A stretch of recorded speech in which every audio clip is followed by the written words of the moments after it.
எல்லாருக்கும் வணக்கம். மீண்டும் மெய்ப்பொருள் காண்க தளத்திற்கு எல்லாரையும் நான் வரவேற்கிறேங்க. இன்றைய பதிவுல ஒரு சில டெவலப்மெண்ட்ஸ், அப்டேட்ஸ் எல்லாம் பார்ப்போம். ஒரு சில கேள்விகளை மட்டும் பார்ப்போங்க.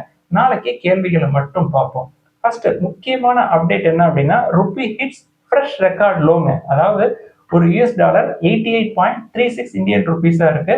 அடுத்து இதுக்கு ஆப்போசிட்ல கோல்டு பயங்கரமா விலை ஏறிடுச்சுங்க. 22 கேரட் கோல்டு பெர் கிராம் $140 விலை ஏறி இருக்கு. 10,000 டிசிசிவா கிராஸ் பண்ணிடுச்சு. 10,005ல இருக்குங்க. இதற்கு மத்தியில இந்திய சந்தையில தொடர்ந்து எஃப்ஐஐஸ் வித்துக்கிட்டே இருக்கிறாங்க. நேத்தும் கேஷ் செக்மெண்ட்ல ஒரு 1304 crores ஒர்த் ஆஃப் ஷேர்ஸை வித்துருக்காங்க எஃப்ஐஐஸ்.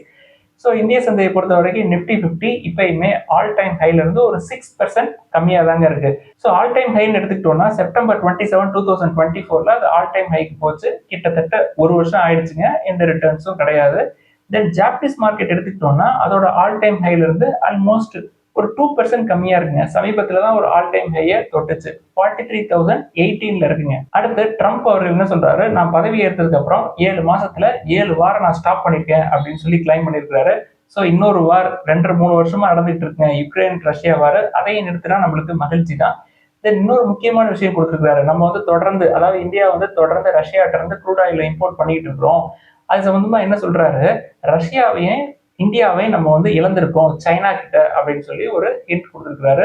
ஸோ இந்த ட்ரேட் வார் அப்படின்றது இன்டென்சிஃபை ஆகுதுங்க. அதுவும் வந்து ருப்பி கீழே விழுறதுக்கு முக்கியமான காரணம் தொடர்ந்து எஃப்ஐஐஸ் விற்கிறாங்க. எஃப்ஐஐஸ் விற்க விற்க இன்னும் ருப்பி கீழே விழத்தான் செய்யும். அடுத்து இந்த ஜிஎஸ்டி ரிஃபார்ம்ஸ் அண்ட் 50% டேரிஃப் சம்பந்தமா திருப்பூர்ல இருக்கிற எக்ஸ்போர்ட்டர்ஸ் அசோசியேஷன் என்ன கருத்து தெரிவிக்கிறாங்க அப்படின்னு சொல்லி இன்னைக்கு பிசினஸ் லைன்ல ஒரு ஆர்டிகல் வந்திருக்குங்க. அதுல என்ன சொல்றாங்க அப்படின்னா, இன்டர்நேஷனல் டைவர்சிபிகேஷன் அப்படின்றது பாசிபிள் தான், ஆனா ஓவர் நைட்ல அது நடக்காது அப்படின்னு சொல்லியிருக்காங்க. இன் அடிஷன் டு தட், எக்ஸ்போர்ட் ஆகுற ப்ராடக்ட்ஸை, அதாவது எக்ஸ்போர்ட்டுக்காகவே தயார் பண்ற ப்ராடக்டை நம்ம வந்து டொமஸ்டிக் மார்க்கெட்ல கொடுக்க முடியாது. அது வந்து பாசிபிளே கிடையாது. என்ன காரணம் அப்படின்னா, ஏற்கனவே டொமஸ்டிக் மார்க்கெட்லாம் ஸ்ட்ரெஸ்ல இருக்கு. இங்கேயே ஒரு டிமாண்ட் இல்லை, அதுவே வந்து ஒரு பெரிய ஸ்ட்ரெஸ்ல இருக்கு. இதற்கு மத்தியில எக்ஸ்போர்ட் பண்ண வேண்டிய ப்ராடக்ட்ஸை எப்படி டொமஸ்டிக் மார்க்கெட்ல விற்கிறது அப்படின்றது அவங்களுடைய கேள்வி. இந்த ஜிஎஸ்டி ரிஃபார்ம்ஸ் அப்படின்றது டொமஸ்டிக் மார்க்கெட்ல ஒரு சில செக்டார்ல ஒரு டிமாண்டை கிரியேட் பண்ணும், மார்க்கெட்டை எக்ஸ்பேண்ட் பண்ணும், ஃபுட் பியர்ஸ் அந்த மாதிரி ஏரியாஸ்ல. பட் ஹை வேல்யூ ப்ராடக்ட்ஸ், அதாவது கோல்டு, டைமண்ட் ஜுவல்லரிஸ், இதெல்லாம் வந்து டொமஸ்டிக் மார்க்கெட்ல பெருசா செல்லுபடி ஆகாது. அதெல்லாம் வந்து இன்டர்நேஷனல் மார்க்கெட்ல நம்ம லார்ஜஸ்ட் எக்ஸ்போர்ட்டர்ஸ், அதை வந்து டொமஸ்டிக் மார்க்கெட்ல திணிக்கிறது அப்படின்றது ரொம்ப கஷ்டம் அப்படின்னு சொல்லியிருக்காங்க. குறிப்பா என்ன சொல்ல வர்றாங்க அப்படின்னா, லோ வேல்யூ ப்ராடக்ட்ஸ் எல்லாமே வந்து டொமஸ்டிக் மார்க்கெட் அப்சர்வ் பண்ணிடும். But high and high value products வந்து அப்சர்வ் பண்ணுமா அப்படின்றது சந்தேகம். எக்ஸ்போர்ட்டுக்காகவே ரெடி பண்ற ப்ராடக்ட்ஸ், அது டெக்ஸ்டைல்ஸா இருந்தாலும் சரி, கோல்டு அண்ட் ஜுவல்லரியா இருந்தாலும் சரி. சரி சார், இந்த கோல்டு அண்ட் ஜுவல்லரியில அது என்ன low value high value product அப்படின்ற சந்தேகம் வருது இல்லையா? இப்ப பெரிய பெரிய நிறுவனங்களே 22 கேரட்டுக்கு கீழே, அதாவது 18 கேரட் 19 கேரட்ல எல்லாம் கோல்டு ஜுவல்லரிஸ் ரெடி பண்ற செய்திகளை நம்ம ஏற்கனவே பார்த்துருப்போம். அதுக்கு மத்தியில இந்தியா பொறுத்த வரைக்கும் இம்போர்ட் டிபெண்டன்ட் கண்ட்ரிங்க. க்ரூட் ஆயில் எடுத்துக்கிட்டோம்னாலும் நம்ம லார்ஜஸ்ட் இம்போர்ட்டர் தான். நம்மளுக்கு நிறைய ஃபாரெக்ஸ் தேவைப்படும். ஸோ நம்ம நிறைய எக்ஸ்போர்ட் பண்ணோம் அப்படின்னா தான் நம்ம வந்து largest exporter of garments, then gold and jewelleries, gems, இதெல்லாமே எக்ஸ்போர்ட் பண்றோம். ஸோ இதெல்லாம் அடி வாங்குச்சு அப்படின்னா நம்மளோட ஃபாரெக்ஸ் அடி வாங்குறதுக்கு வாய்ப்புகள் இருக்கும்.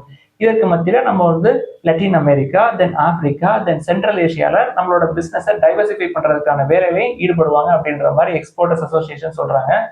அடுத்து பேப்பர் செக்டர் எடுத்துக்கிட்டோம்னா ஏற்கனவே நிறைய சேலஞ்சஸ் இருக்கு அப்படின்னு நம்ம ஏற்கனவே சொல்லியிருந்தோம். குறிப்பா price variations, then imports, cheaper imports from Indonesia, இது எல்லாமே வந்து சேலஞ்சஸ் அப்படின்னு சொல்லியிருந்தோம். இதற்கு மத்தியில் இந்த ஜிஎஸ்டி ரேட்ஸ் எவ்வளவு குறைஞ்சிருக்கு அப்படின்றத பார்த்தோம். ஒரு விஷயத்துக்கு மட்டும் பார்த்தோம், அதாவது எஜுகேஷன் செக்டரை பொறுத்த வரைக்கும் இந்த நோட் புக்ஸ், குளோப்ஸ், சார்ட்ஸ், இதற்கான ஜிஎஸ்டி ரேட்ஸ் வந்து 12% இருந்து 0 ஆயிருக்கிறத பார்த்தோம் இல்லையா? ஆனா பேப்பர் செக்டர்லயே ஒரு சில வேரியன்ஸ்க்கு எல்லாம் ஜிஎஸ்டி வந்து 12% இருந்து 18% கூடி இருக்குங்க. எடுத்துக்காட்டா composite papers and boards, then perforated papers and boards, then grease proof papers and boards, then kraft papers and boards, coated and uncoated papers and boards, இது எல்லாத்துக்குமே 12% இருந்து 18% கூடி இருக்குங்க. In addition to that, biodegradable bags, then paper sacks, இது எல்லாத்துக்குமே வந்து 18% இருந்து 5% குறைஞ்சிருக்கு. ஸோ பேப்பர் செக்டர் எடுத்துக்கிட்டோம்னா depending upon the usage, then type of material and purpose, 3 tax rates இருக்கு அப்படின்றத நம்ம தெரிஞ்சுக்கணும். இதுவே வந்து பேப்பர் செக்டருக்கு ஒரு முக்கியமான சேலஞ்ச் தாங்க. அடுத்து மஹேந்திரா அண்ட் மஹேந்திராவை தொடர்ந்து மாருதி சுசுகி, டாடா மோட்டார்ஸ் எல்லாம் என்ன சொல்றாங்க, இந்த ஜிஎஸ்டி பெனிஃபிட்ஸை நாங்க அப்படியே கஸ்டமர்ஸ்க்கு பாஸ் பண்ணோம் அப்படின்னு சொல்றாங்க. இதனால அவங்களோட வேரியன்ஸ்க்கு, அதாவது மாருதி எடுத்துக்கிட்டோம்னா depending upon the type of variant maximum 60,000 to 70,000 வரைக்கும் குறையிறதுக்கு வாய்ப்பு இருக்கு அப்படின்னு சொல்றாங்க. அதே மாதிரி டாடா மோட்டார்ஸ் எடுத்துக்கிட்டோம்னா மேக்ஸிமம் 1.45 lakhs வரைக்கும் குறையிறதுக்கான வாய்ப்புகள் இருக்கு அப்படின்னு சொல்லியிருக்காங்க டாடா மோட்டார்ஸ். அடுத்து டிமேட் அக்கௌண்ட் ஓப்பனிங் எடுத்துக்கிட்டோம்னா ஆகஸ்ட்டை பொறுத்த வரைக்கும் கொஞ்சம் ஸ்லோ டவுன் ஆயிருக்குங்க. 2.6 மில்லியன் அக்கௌண்ட்ஸ் வந்து ஓப்பன் பண்ணியிருக்காங்க. இது வந்து 12 மந்த் ஆவரேஜோட கம்மி. ஸோ 12 மந்த் ஆவரேஜ் எவ்வளோ அப்படின்னா 3 மில்லியனா இருந்திருக்கு. ஸோ 2.6 அப்படின்றது கம்மி தான். As of August 2025 number of demat accounts அப்படின்னு பார்த்தோம்னா ஒரு 205 மில்லியனா இருந்துருக்குங்க. இயர் ஆன் இயர் பேசிஸ்ல, அதாவது ஆகஸ்ட் 2024 கம்பேர் பண்றப்ப 2025ல ஒரு 30 மில்லியன் அக்கௌண்ட்ஸ் வந்து ஓப்பன் பண்ணியிருக்காங்க. அதாவது 17% ஏறி இருக்கு. இந்த 205 மில்லியன் அப்படின்றது 20.5 கோடி அக்கௌண்ட்ஸ். அடுத்து பப்ளிக் செக்டர் பேங்க் எடுத்துக்கிட்டோம்னா ஹவுஸ் ஹோல்ட் டெபாசிட்ஸ் அப்படின்றது குறைஞ்சிருக்குங்க. 70.6%ல இருந்து 63% குறைஞ்சிருக்கு. ஸோ இந்த குறைஞ்ச மார்க்கெட் ஷேரை யார் உருவிருக்கு அப்படின்னா வழக்கம் போல பிரைவேட் பிளேயர்ஸ் அவங்களோட ஹவுஸ் ஹோல்ட் டெபாசிட்ஸை கூட்டியிருக்காங்க. 27.1%ல இருந்து 34.1% கூட்டியிருக்காங்க. ஸோ அக்ராஸ் த பிசினஸ், அதாவது பப்ளிக் செக்டர் பேங்க்ல இருந்து அவங்களோட மார்க்கெட் ஷேரை எல்லா பிசினஸ் செக்மெண்ட்லயுமே பிரைவேட் பிளேயர்ஸ் ஒரு மாதிரி தெரியுதுங்க. கிரெடிட் கார்டு எடுத்துக்கிட்டோம்னா ஏற்கனவே பிரைவேட் பிளேயர்ஸ் தான் டாமினன்ட் ரோல் பிளே பண்றாங்க. தென் ஹவுசிங் லோன் பத்தி பார்த்தோம். ஹவுசிங் லோன் வந்து குறையுது பப்ளிக் செக்டர் பேங்க்ல, பிரைவேட் பிளேயர்ஸ் அங்க இருந்து மார்க்கெட் ஷேரை உருவுறாங்க. ஸோ இந்த மாதிரி கோர் செக்மெண்ட் எல்லாமே பிரைவேட் பிளேயர்ஸ் உருவுனாங்க அப்படின்னா பப்ளிக் செக்டர் பேங்க்ல இந்த core business income, net interest income அப்படின்றது எப்படி ஏறும் அப்படின்றதான் என்னுடைய கேள்வி. அடுத்து ஜியோ ஃபினான்ஷியல் சர்வீசஸ் எடுத்துக்கிட்டோம்னா ப்ரமோட்டர் குரூப் வந்து ஒரு 3,956 crores வந்து இன்ஃபியூஸ் பண்ணிருக்காங்க. என்ன பிரைஸ்ல அப்படின்னா 316.5 பெர் ஷேர். இந்த ப்ரமோட்டர் குரூப்ல யார் யார் வர்றாங்க அப்படின்னா Sikka ports and terminals limited, then Jamnagar utilities and power private limited, இவங்க எல்லாமே வந்து கேபிட்டல்ல இன்ஃபியூஸ் பண்ண மாதிரி செய்திகள் வந்திருக்கு. ஜியோ ஃபினான்ஷியல் சர்வீசஸ் பொறுத்த வரைக்கும் அது நிப்டி 50ல இருந்தாலும் காஸ்ட்லி தான்.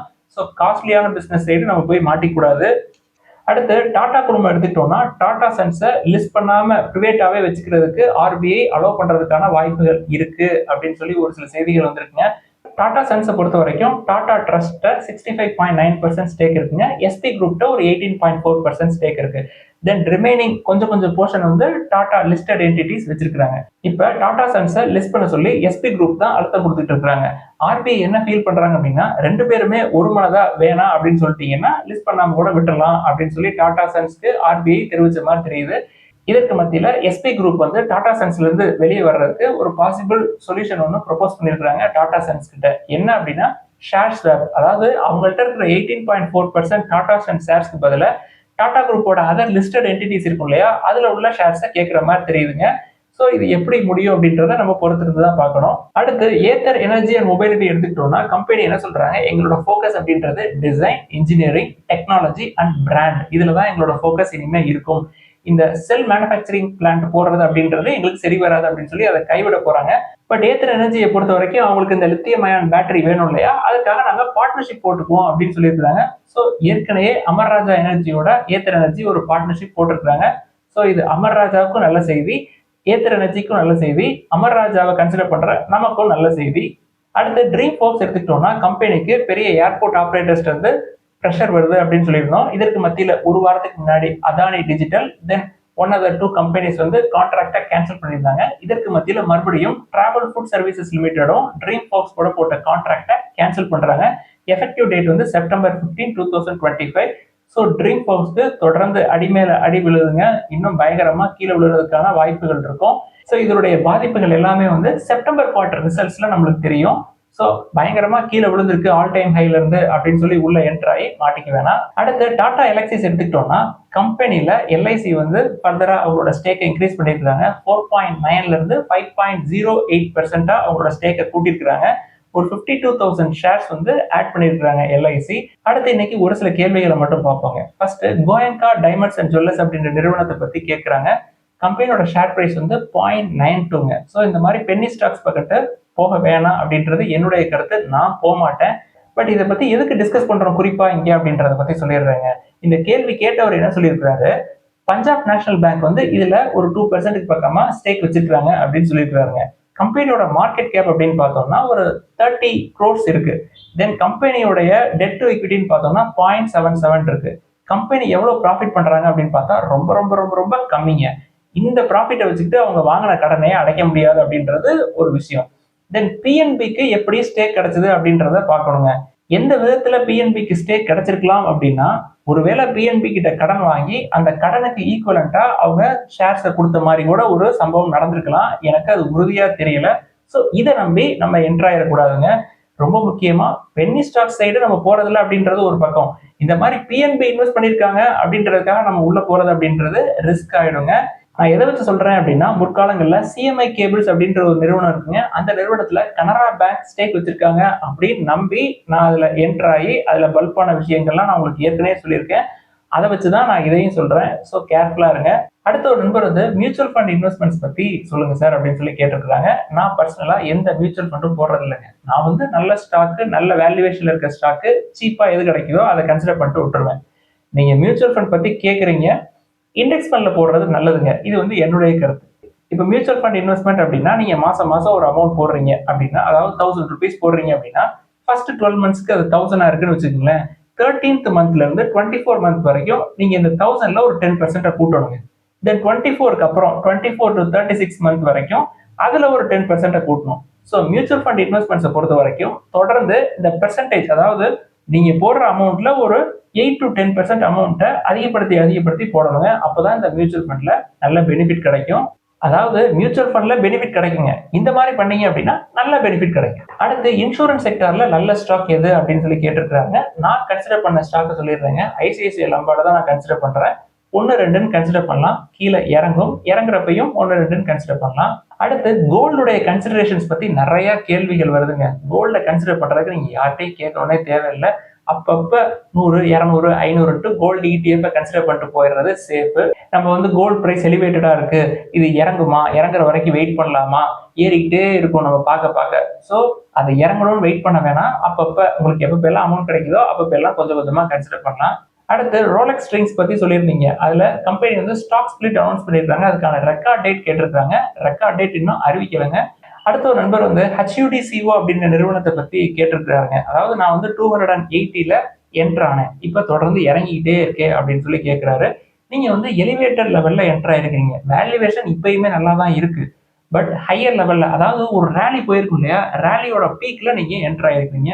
நம்ம இதை தாங்க பிஎஃப்சிக்கு ஆர்இசிக்கு சொல்லிக்கிட்டே இருப்போம். அதாவது ரேலி ஆயிடுச்சு, அந்த பீக்ல போய் மாட்டிக்காதீங்க. நல்ல வேல்யூவேஷன்ல தான் இருக்கும். இப்ப HUDCOவும் நல்ல வேல்யூவேஷன்ல தான் இருக்கு. உங்களை மாதிரி நிறைய பேர் பிஎஃப்சிலையும் ஆர்இசிலையும் ஹையர் லெவல்லையே மாட்டிருக்காங்க. ஸோ நல்ல நிறுவனம் தான், ஹோல்ட் பண்ணலாம். இறங்க ஆவரேஜ் பண்ணுங்க. ஒரு 5 or 6 yearsல உங்களுக்கு மறுபடியும் நல்ல ரிட்டர்ன் கிடைக்கிறதுக்கு வாய்ப்பு இருக்கு. அடுத்து ஒரு நண்பர் வந்து பிஜி இன்விட் வந்து ஒரு 12 to 13% ரிட்டர்ன் கொடுக்குதுன்னு சொன்னீங்க. நான் வந்து ஒரு 10 lakhs கொண்டு போய் பிஜி இன்விட்ல போடலாமா அப்படின்னு சொல்லி கேட்குறாங்க. இந்த தப்பு மட்டும் பண்ணாதீங்க. ஸ்பிளிட் பண்ணி போடுங்க. கோல்ட்ல கொஞ்சம், பாண்ட்ல கொஞ்சம், பிஜி இன்விட்ல கொஞ்சம், தென் பேங்கிங்ல கொஞ்சம், தென் ஃபார்மால கொஞ்சம், தென் ஐடில கொஞ்சம், இந்த மாதிரி ஸ்பிளிட் பண்ணி போடுங்க. எல்லாத்தையுமே கொண்டு போய் ஒரே பேஸ்கெட்ல போட வேணாம். Not recommended. அடுத்து அப்போலோ மைக்ரோ சிஸ்டம்ஸ் அப்படின்ற நிறுவனத்தை பத்தி கேட்டிருக்காங்க. ரொம்ப காஸ்ட்லிங்க. ரொம்ப காஸ்ட்லி அப்படின்றது ஒரு பக்கெட்டு. Dead to equity 0.55. நம்ம த்ரெஷோல்டை விட ரொம்ப அதிகம். நான் அந்த சைடு போக மாட்டேன். அடுத்து இண்டிஜன் லிமிடெட் பத்தி கேட்டிருக்காங்க. நல்ல நிறுவனம் தாங்க, ஆல்மோஸ்ட் டெட் ஃப்ரீ. பட் என்ன ஒரே ஒரு விஷயம்னா கொஞ்சம் காஸ்ட்லியா இருக்கு. 31 times ஏர்னிங்ஸ் இருக்குங்க. நம்ம இன்னைக்கு இருக்கிற சுச்சுவேஷன்ல 20 times ஏர்னிங்ஸ் கீழே இருக்கிறத தான் கன்சிடர் பண்றோம். அதனால இண்டிஜன் காஸ்ட்லி அப்படின்னு சொல்றேன். அடுத்து ஜிஎஸ்பிஎல், ஐஜிஎல், இந்த 2 நிறுவனத்தை பத்தி கேட்டிருக்காங்க. ரெண்டுமே வந்து நல்ல நிறுவனங்க. ஜிஎஸ்பிஎலா ஐஜிஎலா அப்படின்னு கேட்டா ஜிஎஸ்பிஎல் நல்ல வேல்யூவேஷன்ல இருக்கிற மாதிரி தெரியுதுங்க. 16 times ஏர்னிங்ஸ். ரொம்ப முக்கியமா 1.5 times புக்கு கீழே இருக்கு, 1.45 இருக்கு. ஸோ உங்கள்கிட்ட இருக்கு அப்படின்னா தொடர்ந்து ஹோல்ட் பண்ணலாம். ஐஜிஎல் பொறுத்த வரைக்கும் 17 times ஏர்னிங்ஸ்ங்க, 2.5 times புக்கு. அடுத்து சாட்டன் கிரெடிட் கேர் அப்படின்ற நிறுவனத்தை பத்தி கேட்டிருக்காங்க. கம்பெனியோட வேல்யூவேஷன்ஸ் நல்லா தான் இருக்கு. உங்கள்கிட்ட ஏற்கனவே இருக்கு அப்படின்னா தொடர்ந்து நீங்க ஹோல்ட் பண்ணலாம். 0.64 times தான் புக் இருக்கு. பட் ஃப்ரெஷ் கன்சிடரேஷன்ஸ் அப்படின்றது நான் உள்ள போக மாட்டேங்க. எனக்கு ஏற்கனவே இதே மாதிரி நல்ல வேல்யூவேஷன்ல நல்ல பேங்கே இருக்கு. South Indian bank, Tamil Nadu mercantile பேங்க்லாம் இருக்கு. இதெல்லாம் தான் இன்னைக்கு டிஸ்கஸ் பண்ணணும்னு நினைச்சோம். ஏதாவது சந்தேகங்கள், கேள்விகள் இருந்தா எல்லாத்தையும் கீழே எழுதுங்க. எழுதுற எல்லா கேள்வியுமே சில சமயம் டிஸ்கஸ் பண்ண முடியாம போயிருங்க. நம்ம நாளைக்கு நிறைய கேள்விகளை பார்ப்போம். அடுத்தடுத்த பதிவுகள்ல எல்லா கேள்விகளையுமே பார்ப்போங்க. எந்த கேள்விகளையுமே வந்து ஸ்கிப் பண்ணணும் அப்படின்ற இன்டென்ஷன்லாம் எதுவும் கிடையாது. எல்லாருக்கும் நன்றி.